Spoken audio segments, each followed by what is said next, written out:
Ndamuka muna sindu kudama faera. Asina kukani kwa nezvipanera. Babe. Yoga. Wanatinetsani manje. Handofunga gule zineswabura umbe. Usaize mkazi wangu mzvinhu sabasa mani. Satana nezvemukadzi wangu. Pese vendotaura newe usataura nezvemukadzi wangu iwo. Ewe, chinipa jacket. Aiwa, simbosi. Ndiani ko? Ani. Ndiani ko mfana uyu? Mfana abuda nevhisi uyu. Oh, ataku. Usati otaku mani. Don't worry about it. Aiwa. Kana basa, takwana kana pressure. Iwe, utakwana basa kuita sei? Mfana ndakamboona kubawa uchimupa mabeers. Exactly. Ndoka ndichikuvunza ndiani ko mfana unopa mabeers? Kamfana kangu kechi. He's just a friend. You take care of me ndo vanambatsira paninga ndo batsiro. Aisingaya. Iwe, akuna friend. Uruzunzwa yechirume. Uyu kataku. Iwe, akuna friend yechirume uruzunzwa. Hakuna friend yasei. Friend yako inodi kutumira mapirizi kuna mai wako. Friend yako inodi kubhadhara muningino wako school fees. Why is it friend yako friend yako arudai friend ye? Anongondikipawo company. Kipa. The same way. Apa unaburugwa? Officer kubulizo zvishibana. No, urikuuya here. I'm ready. Saka kanongora usina burugwa. Aiwa, ndine gown pamusoro here. Saka kwashitaura taku usina burugwa. Unotana nomwe burugwa usina burugwa. It's not that deep.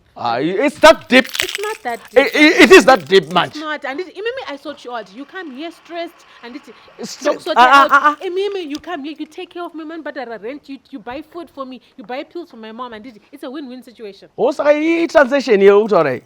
Sandu kubhadhara saka uri hure rangu ndozvokutaura. No, uri ndiani. Saka uri chi? No, I've told you several times kuti chingondirora and officialize this thing. And sure, no, she said, did I chamber in 35 sandambo badaro aurora?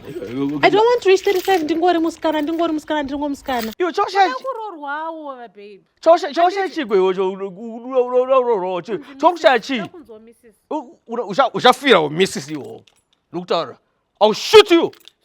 Yes. I will shoot you. Iwewe nemfana unjakushuta hai. Muri two. Usibadaba. It's a win-win situation. You take care of me financially, Mimi I take care of you. You want me to take care of you, and I will take care of you financially. Chat.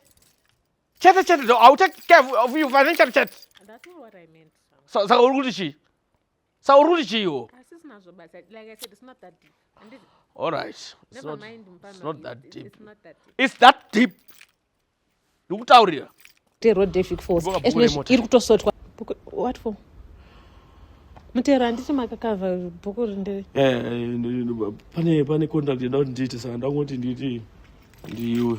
Matanga ngema contracts. This contracts last time makati ndimukupawa contract ye road yekuna yeku Falls. Sangwa not got that. Last week maiti zvoni nemna mukuru ku Independence muchapawa contract but nothing came from it. Every time mota bhuku saka ndizvo masvika pana makatsamwira makapika kuti muda kutsamwira kuti hanzi ndina kutsamwa ndandipana yeye ndakuvhiriza zvese inzwa terera ona ukasaterera nembowa bhuku rana Gulezi usapinza anti Gulezi vane tu nembowa bhuku naGulezi what imimi ngatingoita zvamune ndawinga bhuku man aiwa ndawinga bhuku man aiwa usati wa baby anditi unzai jacket aiwa nda bhuku man akumana ande mukati ndipe bhuku ndipe chimo ndipe bhuku akumana ande mukati relax. It's on your